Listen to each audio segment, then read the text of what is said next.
when we sit down at the monitor, the first thing we want to decide is what screen size we're going to use. Because this is a broadcast monitor, we have overscanned and underscanned. So for my project, I'm going to select underscan so I can see everything all the way around the image. This monitor also has a 16 by 9 and 4 by 3, so I'm going to set that to 4 by 3. The reason I'm making these selections is when you switch back and forth, you're going to see the brightness change. So if you calibrate your monitor in one mode and go to the other mode, you can see there's going to be a change in brightness, which is going to affect your perception of what you're trying to create on this monitor. So I've got this set now.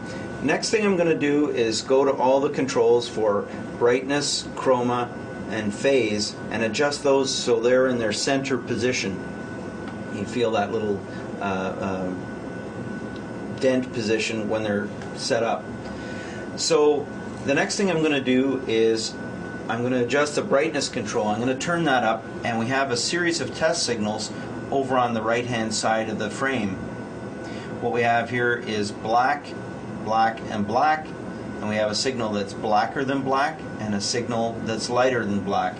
I'm going to adjust the brightness until I can only see the lighter than black signal, and then I'm going to know that I have the brightness set correctly. Next thing I'm going to adjust is chroma and phase.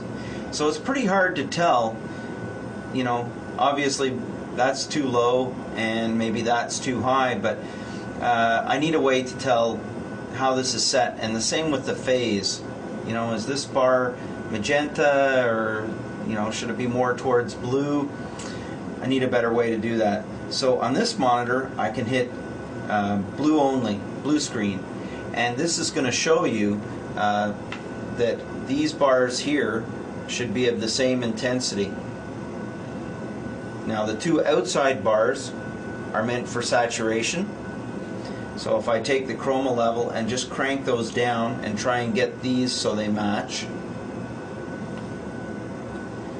and then the phase control is the center two.